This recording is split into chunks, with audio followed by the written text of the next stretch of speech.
What's up, fellas? It's your boy Nacho, and I just want to explain to you guys because this has been on my mind. It's about mTOR activation and how people think that just consuming leucine, your insulin, or just having a regular training session is gonna activate mTOR. It will activate mTOR, but when it comes to building the myofibrils, that's not enough to build the myofibrils because you can activate mTOR all you want, but if there's no damage to be repaired, all the mTOR is going to do is going to turn on the anabolic signal, yes, but since there's no muscle damage that occurred, what you're basically doing is just you are pretty much polishing the muscle fibers. You are using that protein that you consumed, you're just pretty much keeping the muscle fibers fresh, but you're not actually growing the muscle fibers, the myofibrils, that is. That's what I'm talking about. So what you need to do is cause muscle damage eccentrically with heavy weight to then activate mTOR, and then that gets the signal like, hey, there's damage, we need to rebuild this and remodel it. That's how you use mTOR to its fullest potential.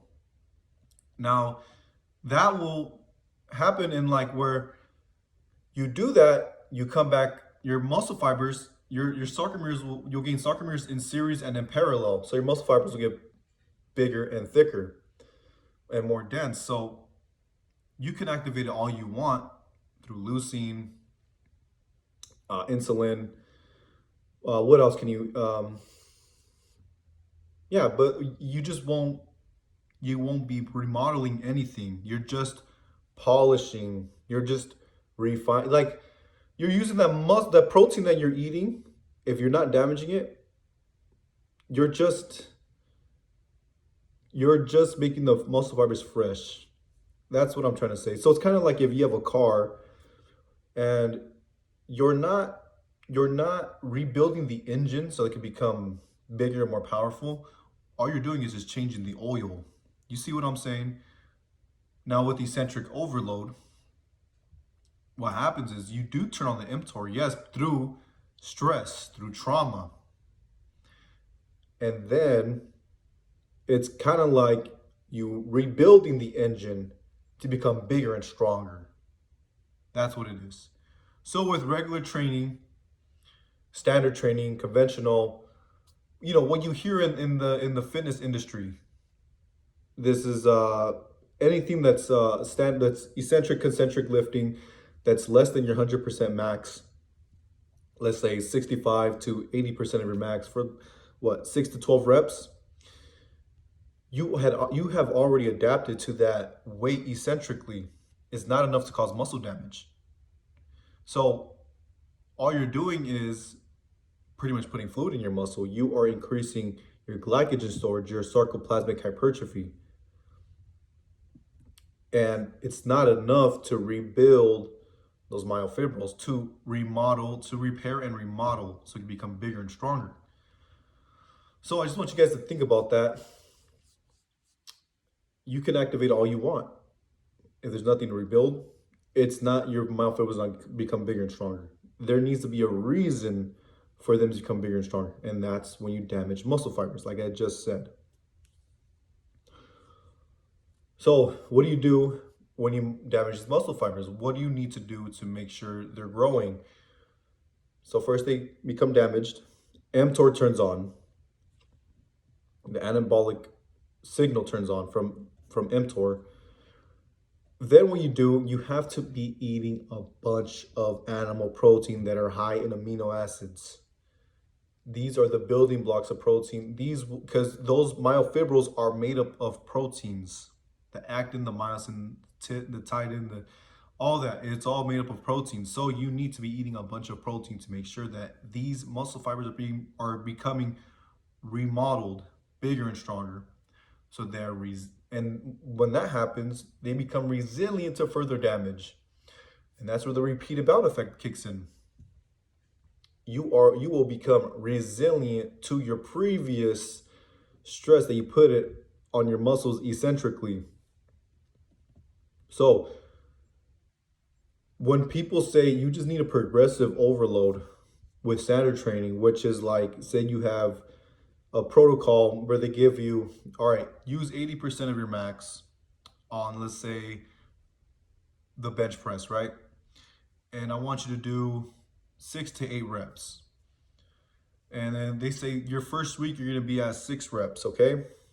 Then the next week, I want you to go to 7 reps, and then 8 reps the next week. That's not enough because you're essentially doing the same stimulus.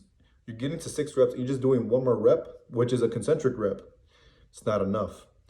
What you need to be doing, if you already become adapted, which everybody is adapted, what you need to be doing is focusing on the eccentric but heavy, which is over 100% of your max.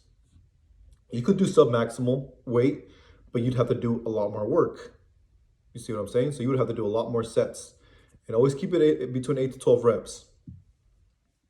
Now, why is it the eccentric phase that only builds muscle? Because that's where you're stretching the muscle under tension, and that's where you call muscle fiber. That's where you cause muscle damage through micro tears. The concentric doesn't cause muscle damage. It's actually associated with a loss of sarcomeres in series doing concentric only lifts. So that's why I'm so heavy on the eccentric phase. But you have to do something. What I've been doing is you do a weight that's 100 to 140% of your max. And you do that for 8 to 12 reps. You're able to do it. It's going to be painful because you're tearing your muscles. But that's what you want to do to maximize this mTOR activation. So back to the standard training. It's the same stimulus, essentially, just one more rep, but that's a concentric rep. That's why these people that are doing this, they grow so slow. They're going the long route to achieve something that eccentric overload can give you in like a fraction of the time. It's the only logical way to build your myofibrils. And I have my cousin, my 16-year-old baseball player, I have him doing this. He dropped his 40 time and his vertical increased just by doing eccentric over, just by building his myofibrils, because he built more sarcomeres in series and in parallel. And when you gain sarcomeres in series, what that does, it increases your power output, your explosiveness, the speed of contraction increases. And when you build sarcomeres in parallel, that's the force production. So that's pretty much it. Just I don't think there's any logical reason why not to chase muscle damage through eccentric overload training. You get to the point where you're growing your myofibrils right away. You could do it standard training, but that's going to take you forever to accomplish what eccentric overload can give you in a fraction of a time. So that's pretty much it, fellas. I just wanted to rant a little bit. I will be doing my upper body day tomorrow, so keep in touch. Keep in touch with that. It's gonna be super exciting. I'm gonna see how much I could lift for the incline dumbbell bench. The first time I did it, well, I did flat. It was 2 weeks ago. I did flat bench, and I couldn't even really do 110. I only did it for one. I was able to do one rep concentrically, and that's what I stuck with my working weight for the eccentric overload session. But the next week, I was able to do 115 for a rep on the eccentric. I just got stronger. And that's what happens when you damage muscle fibers and you're eating a bunch of animal protein that has a lot of amino acids. You're able to, your body super compensates by giving you more sarcomeres in parallel in the series. They become thicker, stronger, and you get stronger automatically on the concentric if you increase your eccentric strength. So I'm gonna see what I could do this week. I'm gonna go for 120. I think I'm pretty sure I'm gonna be able to do it. So that's very exciting. I also got me some, me and my cousin, I also got me and my cousin some free form amino acids.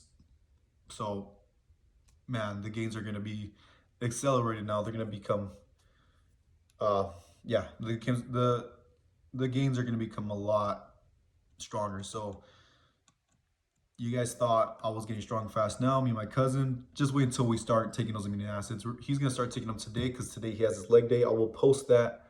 I mean, oh yeah, he has it today. So I'll post that today. But I'll see you guys later. Peace.